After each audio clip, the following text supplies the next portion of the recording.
It's 3:14 a.m. Everyone is asleep. The city is quiet. But inside your mind, it's rush hour in Times Square. You're staring at the ceiling, analyzing that awkward thing you said to a barista 3 years ago, or dissecting the exact tone your boss used today when they said, "We'll talk later," for the millionth time. Was their tone a bit cold? Did they avoid eye contact? Are you going to get fired? Exhausting, isn't it? And you know what the worst part is? It's not just the thoughts themselves. It's the overwhelming guilt of having them. You start overthinking about the fact that you are overthinking. You tell yourself, why can't I just be normal like everyone else? You watch your friends make reckless decisions and sleep like babies, while you need a detailed contingency plan just to send a basic email. People around you always give the same toxic advice. You're overthinking it. Just relax. Let it go. They act like there's an off switch in your brain that you're just stubbornly refusing to press. But let me tell you a secret that nobody mentions, something even psychologists often gloss over. You are not broken. You don't have an inherently anxious, obsessive, or defective mind. In fact, you have far superior hardware compared to the relaxed people around you. It's just your brain is wired completely differently than the standard 90% of the population. Overthinking is not your weakness. It is a flawless evolutionary defense mechanism run by your brain, and it's the exact reason you are alive right now. And by the end of this video, you are going to stop fighting those relentless thoughts, because you'll realize you actually need to thank them. To understand this, I need to take you back, way back. Imagine two of our ancestors living in the savanna 10,000 years ago. Let's call one chill and the other overthinker. A rustling sound comes from the bushes. Chill looks over and says, "It's just the wind. Live in the moment. Let it go." Overthinker, on the other hand, instantly freezes. Their mind starts scanning thousands of possibilities per second. If it were the wind, the leaves wouldn't bend that way. I heard lions roaring around this time last night. What if it's not the wind? What if it's a predator? Where is my exact escape route? Guess which one survived and passed their genes down to you? Exactly. You are the surviving, most highly evolved version of the ancestor who didn't mistake the rustle for the wind. The one who analyzed every detail like a matter of life and death. Your brain coded overthinking not as a bug, but as the ultimate survival strategy. But we aren't in the savannah today. There are no tigers jumping out of the bushes. So what is there instead? An okay text message on WhatsApp. An okay with a period at the end. That is exactly the problem with the modern world. That incredible threat-scanning radar in your brain is still active.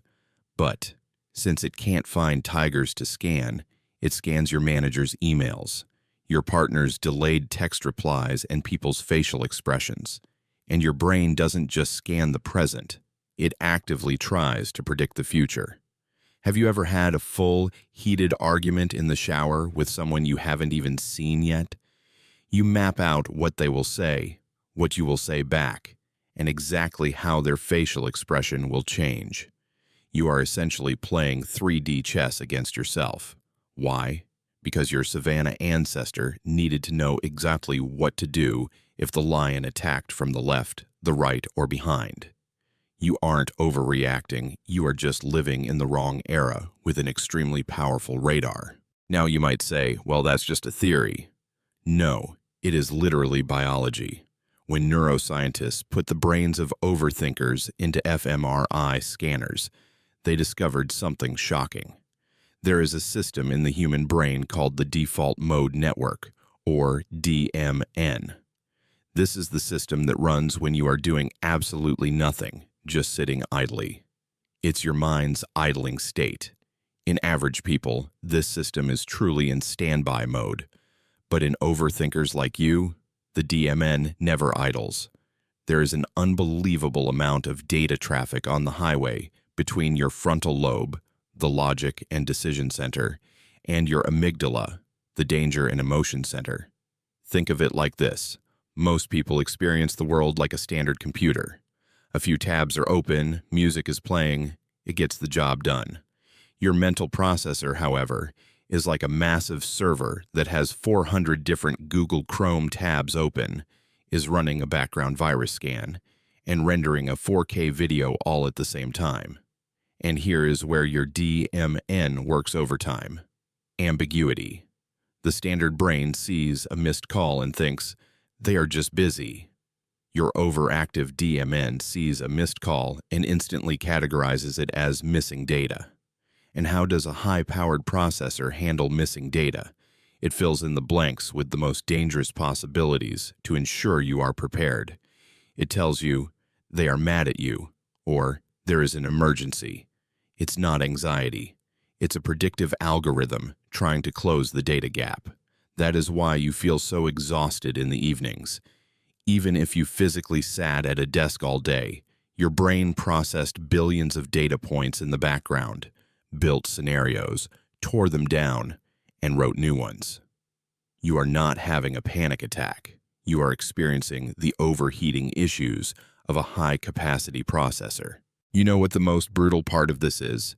It is completely invisible from the outside. People just think you are indecisive or quiet. When you sit silently in a friend group, they assume you're bored. But you aren't really just sitting there.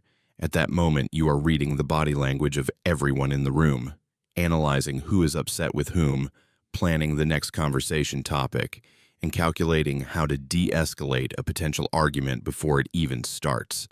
Because you process all this hidden data, you often become the ultimate social chameleon. Before you even speak, you've already calculated the exact words that will keep the peace. You carry the invisible burden of managing everyone else's emotions. If the energy in a room shifts even slightly, you are the first one to feel the drop in temperature. You absorb the anxiety of the room, process it, and try to fix it, usually at the expense of your own energy. When someone is talking to you, you don't just hear the words. You hear the tone beneath the words, the shift in their breathing, that split-second flicker in their eyes. That's why tiny details that others brush off can hurt you so deeply. Because you can sense a lie, insincerity, or hidden anger from miles away. That is exactly why saying, just let it go, is impossible for you. How can you let it go when your brain has already seen the threat and processed the data? Would you put your hand in a fire when you can clearly see it burning? No. You see the reality. Others just see the surface. So, what do? Do we pull the plug on this massive server? Do we meditate and try to force ourselves to think about nothingness? No. It is time to stop fighting it. I know overthinking exhausts you, but have you ever looked at what it has actually given you? That heavy armor gives you an unmatched level of empathy. Because you have imagined every possible pain and scenario, you are the friend who truly understands when someone else is hurting. You are the employee who catches the critical error before the project launches. You are the partner who notices the unspoken needs. Thanks to that attention to detail, when everyone else panics in a crisis, you already have 3 different plan Bs ready. Thanks to that overanalysis, you see people's true colors before anyone else does. You don't live life on the surface. You are reading the source code of life. You are not missing out on the moment. You are decoding every single detail of that moment, building your own safe space brick by brick. That's why overthinking is not your curse. It is your evolutionary shield. It's an invisible, heavy, but unbreakable armor that protects you from stupid mistakes, toxic people, and being caught off guard. Yes, it's heavy to carry, but you couldn't survive in this world without it. Next time your brain starts asking you, what if, at 3 a.m., don't get mad at it. Just take a deep breath and whisper, thank you. I know you're on guard duty, but we are safe right now. Now, be honest. What major disaster or wrong person has that exhausting but flawless shield protected you from so far? Let's talk honestly in the comments below. Remember, you are not alone in this world. The frequency of deep thinkers like you is just a little bit higher. Subscribe to understand your mind better, and I'll see you in the next video.